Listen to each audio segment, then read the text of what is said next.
This lawn looks sun-damaged, but several invisible maintenance mistakes are making the stress dramatically worse.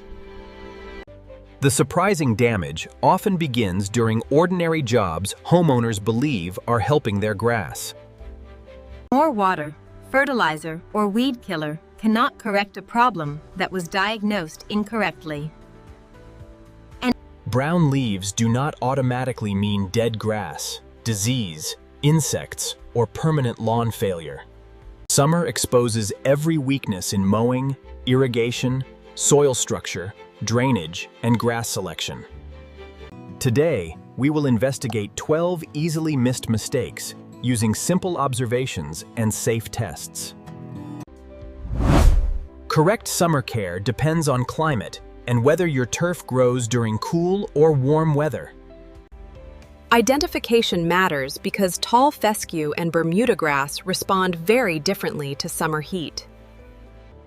If you cannot identify the grass, consult a local extension service before changing treatments. Our investigation starts with the machine that touches your lawn more often than anything else. Mistake 1 is lowering the mower because shorter grass appears tidy and needs less cutting. Removing excessive leaf area reduces photosynthesis and exposes crowns and soil to stronger heating. A taller canopy shades soil, supports deeper roots, and can make weed establishment more difficult. Use the recommended mowing range for your identified species, not one universal height. Local extension guidance can match mowing height with your grass, climate, and seasonal conditions. Raise the deck during stressful weather and avoid suddenly removing a large portion of growth. Small, healthy clippings normally decompose naturally and do not create the lawn's thatch layer. Remove heavy clumps when they smother blades, especially after delayed mowing or wet growth. The goal is functional leaf area and healthy roots, not the shortest possible lawn. Height is only half the mowing story. The blade condition can quietly damage every pass. Mistake 2 is using a dull blade that tears leaves instead of cutting cleanly. Ragged wounds lose moisture and make the entire lawn appear pale soon after mowing. Sharpen and balance blades safely, following the mower manufacturer's maintenance and disconnection instructions. Professional servicing is sensible when blade removal, balancing, or mower safety procedures feel unfamiliar. Clean cuts preserve a neater canopy and reduce unnecessary stress during hot, drying weather. Mistake 3 is mowing during extreme afternoon heat or while the turf is dehydrated. Wilted blades and visible footprints indicate lost turgor and increasing moisture stress. Postpone mowing when grass is dormant, severely wilted, or no longer producing meaningful growth. Resume only after suitable moisture returns and the grass is upright enough for clean cutting. Changing mowing direction also limits repeated wheel stress and encourages a more upright canopy. Mistake 4 is providing brief, daily sprinkles that never moisten the effective root zone. Frequent shallow irrigation encourages roots near the surface, where summer heat dries soil quickly. Check moisture below the surface instead of judging irrigation by wet leaves or dark color. A soil probe can reveal whether water penetrated deeply or stopped near compacted ground. For established turf, water deeply enough to moisten roots, then allow appropriate drying between irrigations. New seed and fresh sod need different moisture management because their roots remain extremely shallow.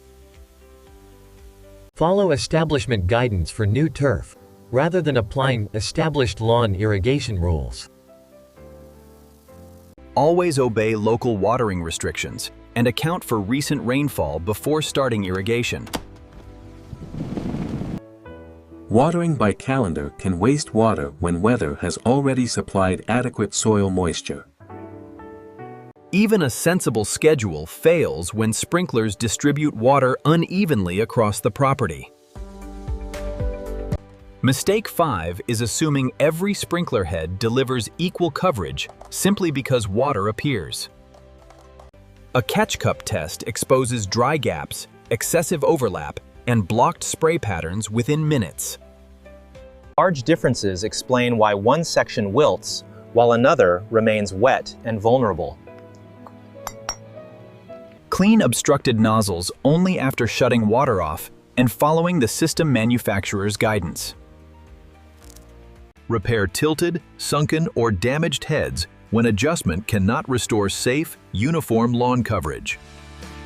Direct water onto soil and grass, not roads, walls, or storm drain routes. Mistake 6 is continuing irrigation after soil accepts water more slowly than sprinklers apply it. Puddling does not prove deep watering. It may indicate compaction, slope, or excessive application rate. Short irrigation cycles, separated by soaking periods, can reduce runoff on slow-absorbing soil. Compare several locations, because compacted traffic lanes behave differently from protected lawn areas. Concentrated foot traffic compresses pore spaces, restricting air, water movement, and root development. Reduce traffic during stress and provide a durable pathway where repeated use cannot be avoided. Core aeration can relieve compaction, but timing should match grass type and active growth. Aggressive aeration during severe heat or dormancy can add stress instead of supporting recovery. Leave clean soil cores to break down naturally, unless site conditions require another approach. Mistake 7 is fertilizing stressed grass, because extra nitrogen seems like emergency green medicine.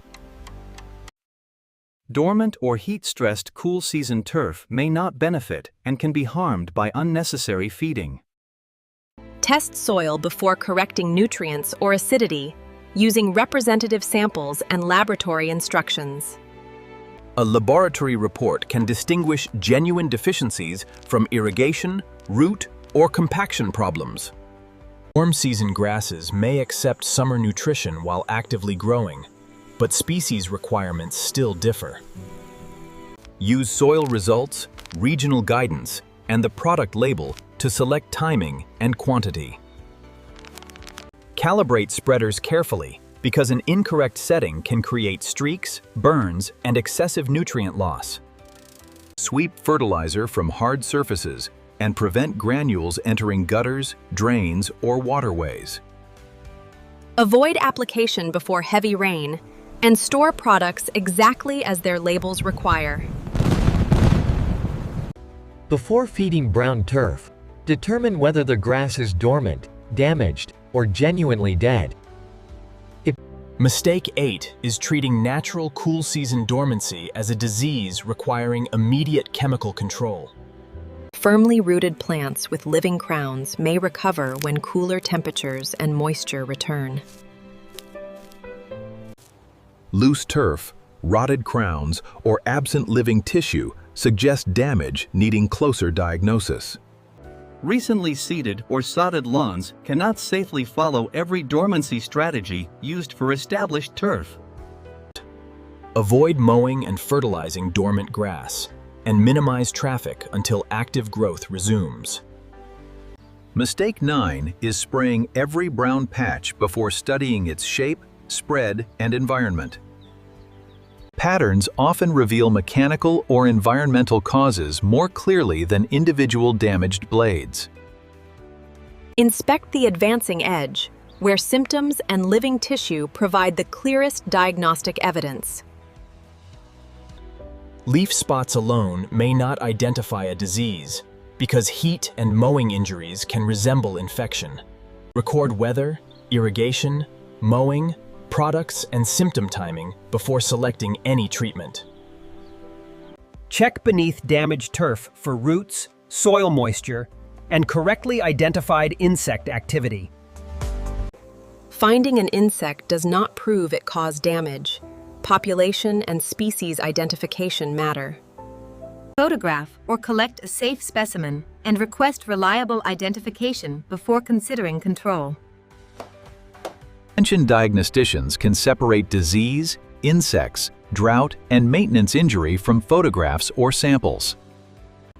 Unnecessary pesticides waste money, risk non-target organisms, and may leave the real problem untreated.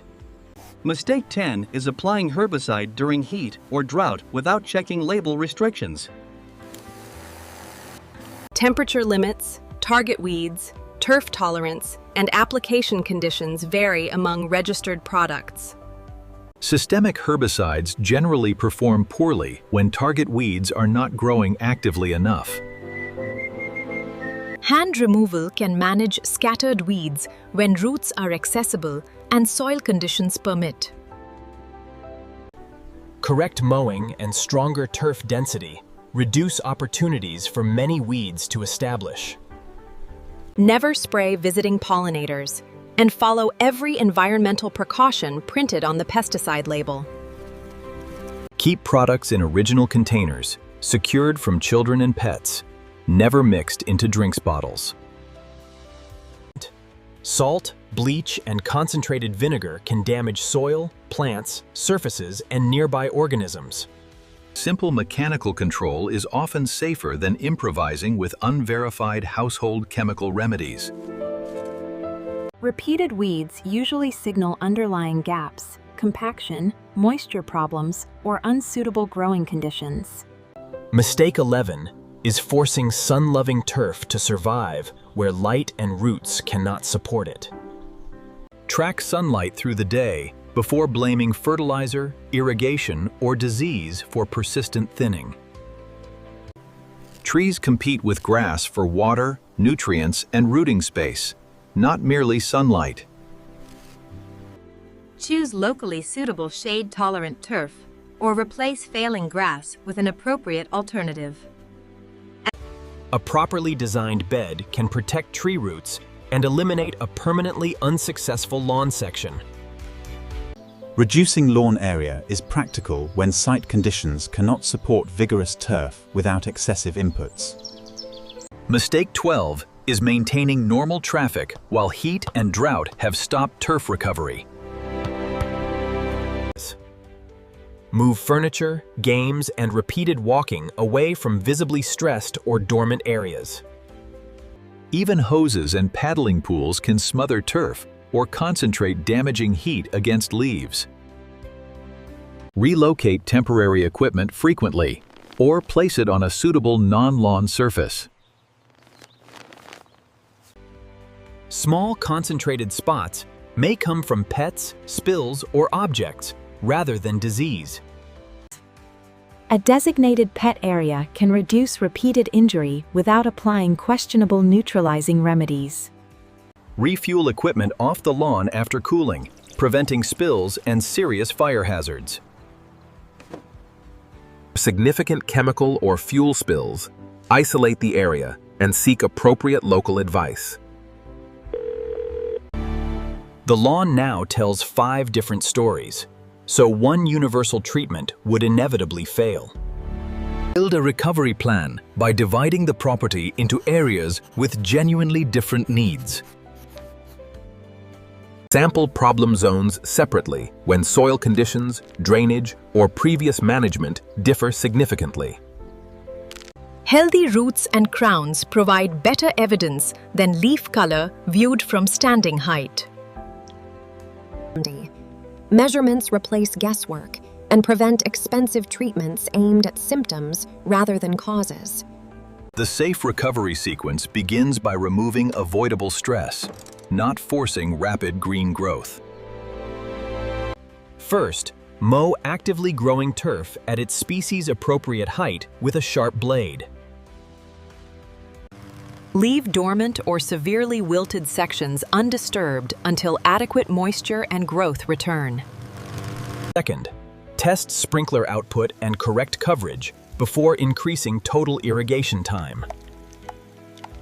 Verify penetration below the surface, then adapt frequency to soil, weather, and grass response. Skip scheduled watering when rainfall has already supplied enough moisture for that lawn zone. Third, reduce traffic and allow stressed crowns and roots time to recover. Schedule core aeration for a suitable active growth period rather than the hottest, stressful week.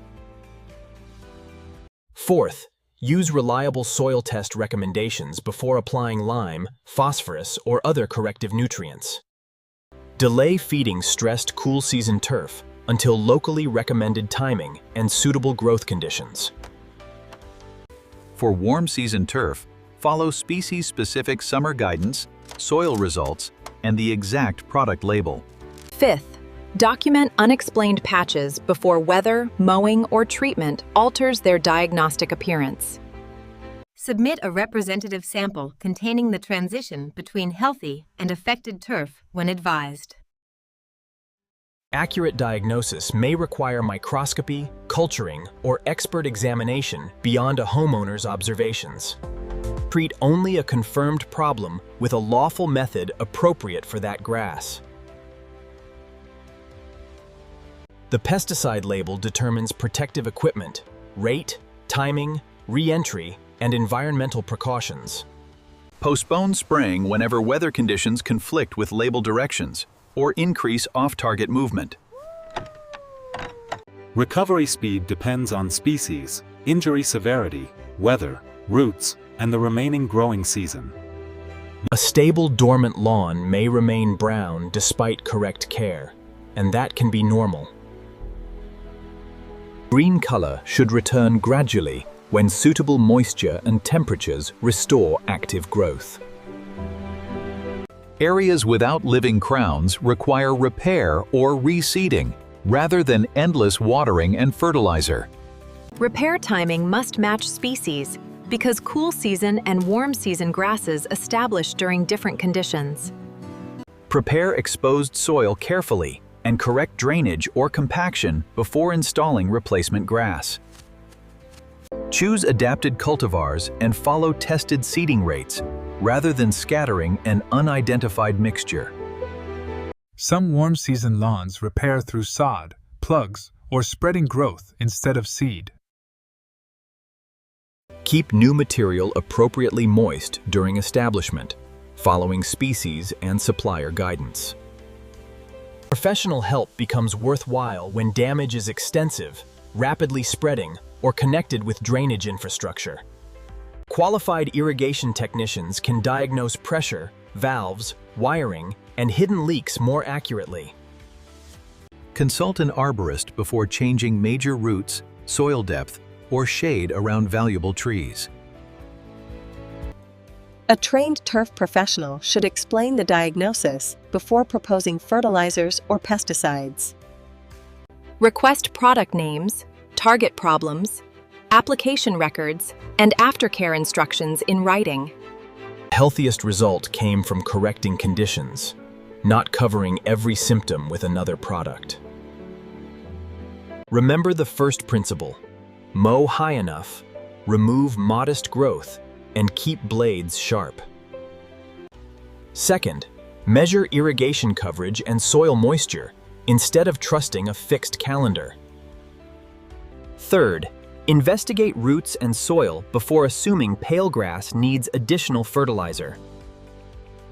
Fourth, distinguish dormancy, drought, disease, insects, and mechanical damage before choosing treatment.